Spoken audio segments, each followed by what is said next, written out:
En la sesión anterior vimos la clasificación de las variables discretas, continuas, algunos de sus ejemplos, cuál es la naturaleza que las caracteriza y lo más importante para este Voltron del 6 Sigma, la selección de la prueba estadística a partir del tipo de variable que nos encontramos en un proceso tanto de entrada como de salida. Recuerden, lo que buscamos en un proyecto de 6 Sigma DMAIC es primordialmente determinar si existe una relación entre las variables con la finalidad de controlar dicho proceso. En cada prueba estadística se formula una hipótesis y esta la vamos a demostrar a través de los datos que vamos a obtener en una muestra. En este video vamos a hablar de las hipótesis, qué son, cómo las podemos utilizar y lo más importante, cómo evitar hacer un reporte en la fase de análisis de un proyecto 6 Sigma sin proyectar que no tengo ni idea de lo que estoy diciendo. ¡Arre!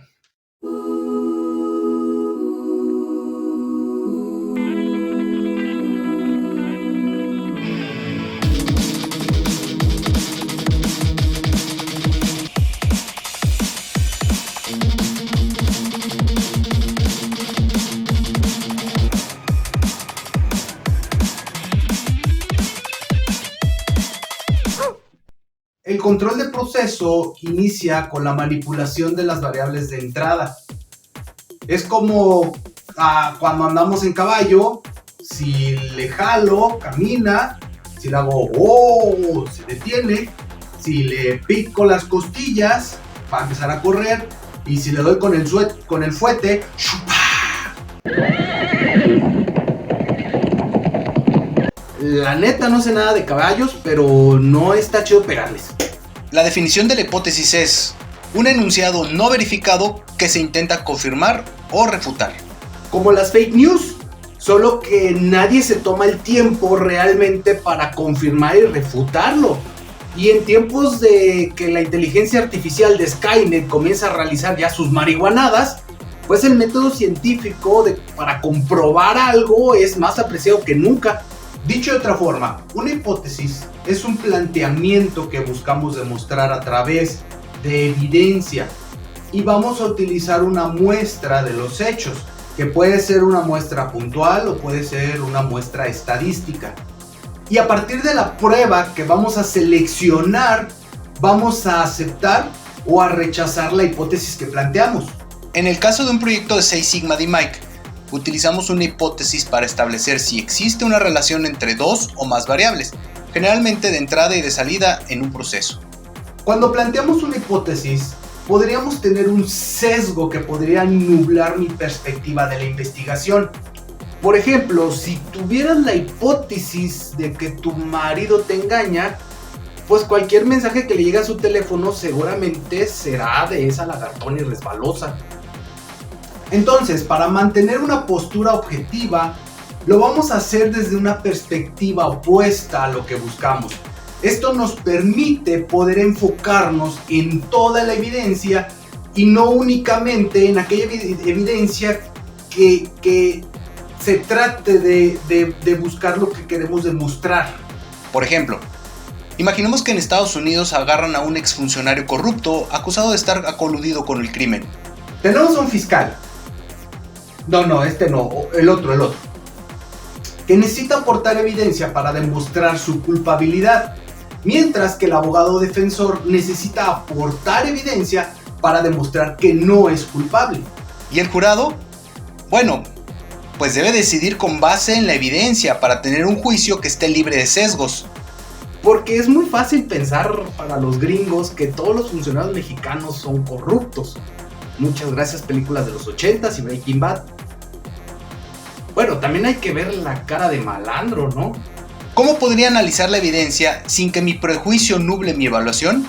Pues justamente me concentro en analizar la evidencia que demuestre lo contrario a lo que busco. A esto se le llama la hipótesis nula. La hipótesis nula en este caso es qué tipo de evidencia existe para demostrar que el inculpado no es culpable. Si no hay suficiente evidencia o evidencia sustancial que sustente la hipótesis nula, entonces la voy a rechazar y voy a tomar la hipótesis alternativa, que es justo lo que en un inicio yo quería demostrar. Ahora, por el lado de la estadística, se necesitaría que el 100% de los datos de una muestra sean todo lo contrario para poder rechazar mi hipótesis nula. O es decir, con un solo dato que exista que sea contrario, ¿podría yo rechazarla? Para eso se va a utilizar una probabilidad dentro de un grado de confiabilidad, que es el famoso valor de P. Así que, joven Padawan, ¿cuánto fue el valor de P que obtuviste en tu prueba de 6 sigma? Claro que sí, Master Black Belt. Me dio 0.034. ¿Y eso qué quiere decir como resultado de tu prueba?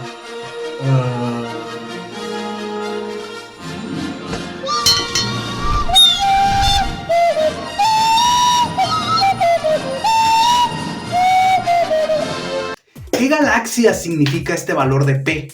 Todo parte con el nivel de confianza de un estudio. Por lo general vamos a ver que es del 90, 95 o 99%. O sea, que de todos los datos que recolectemos, un 10, un 5 o un 1% los vamos a considerar casos raros, que no deberían pertenecer a la población.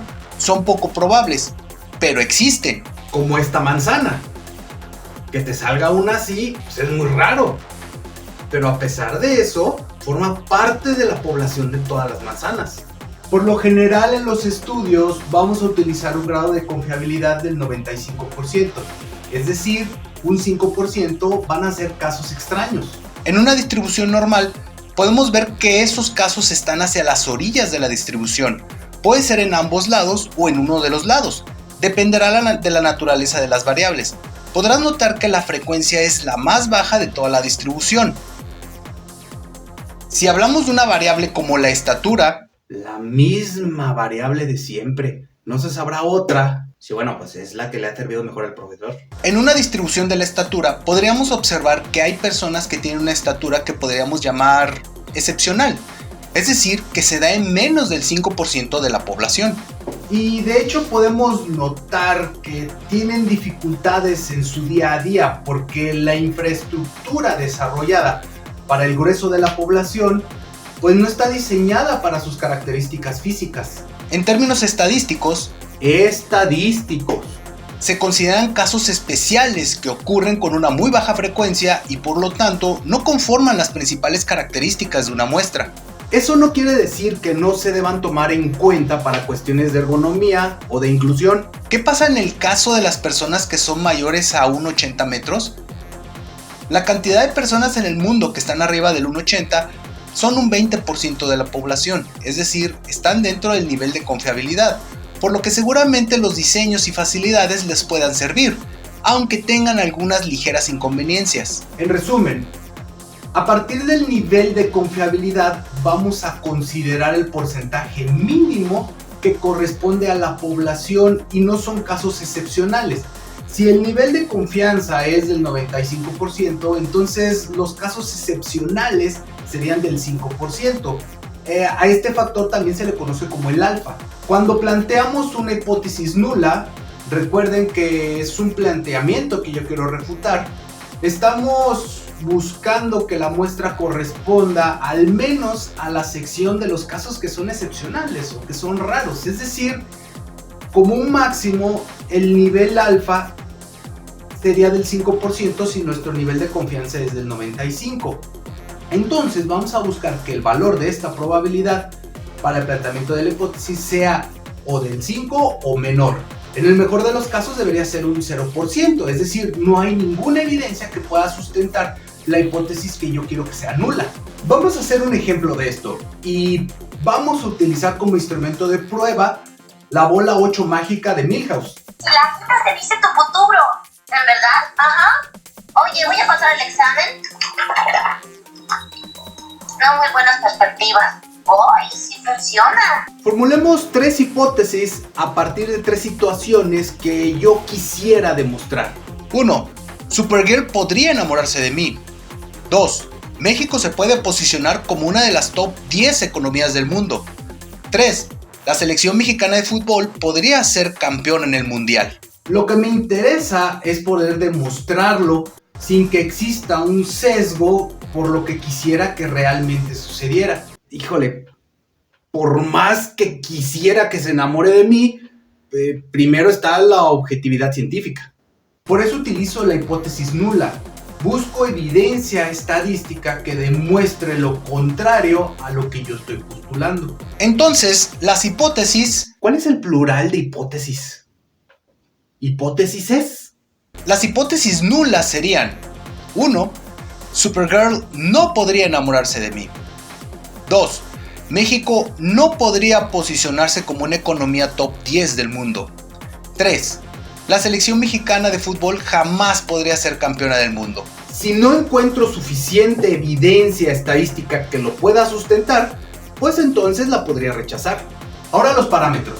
Mi nivel de confianza para esta prueba va a ser del 95%, es decir, el nivel de significancia o el alfa o los casos extraños o los casos anormales tendrían que ser del 5% o menores.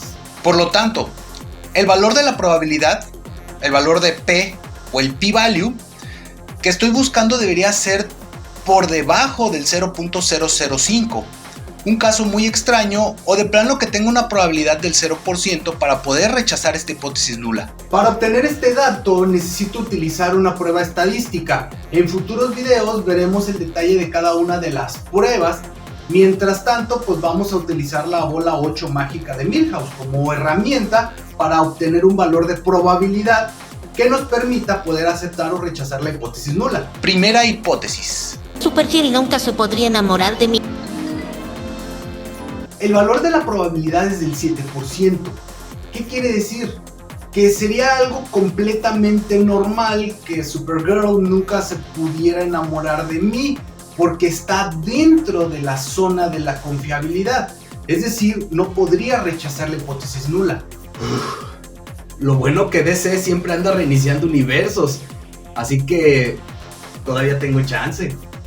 Segunda hipótesis. México no podría posicionarse en el top 10 de las economías del mundo. Aquí el valor de la probabilidad es del 0.00000. ¿Y esto qué quiere decir? Que definitivamente la hipótesis que planteamos está fuera del nivel de confianza de la muestra, es decir, por debajo del 5%. Por lo tanto, podemos rechazar esta hipótesis nula y aceptar la hipótesis alternativa. ¿Cuál es esta? Pues que México definitivamente sí podría posicionarse en el top 10 de las economías mundiales. De hecho, ha llegado a la posición número 6 de todo el mundo. Claro, en el maldito periodo neoliberal. Tercera hipótesis. La selección mexicana jamás será campeona del mundo. En este caso, el valor de la probabilidad es del 0.4 o 40% y que proviene de los datos estadísticos de los resultados de mundiales pasados. El valor de la probabilidad es alto y está dentro del 95% de la confiabilidad. Por lo tanto, pues no podríamos rechazar la hipótesis nula. Lo siento, FIFAs. De acuerdo con la muestra, no va a pasar. Al plantear una hipótesis y realizar la prueba correspondiente, estamos determinando estadísticamente a través de las muestras que obtuvimos que dos factores están relacionados entre sí. Incluso a partir de ciertas pruebas como la regresión lineal, pues se puede generar un modelo que me puede ayudar a predecir el comportamiento de la variable dependiente a partir de la variable independiente, o también conocidos como la X y la Y dentro de un proceso. En un futuro subiré un video para explicar cada una de estas pruebas estadísticas. Ahí vamos despacito. Si este tutorial te ha sido útil, pues déjale un...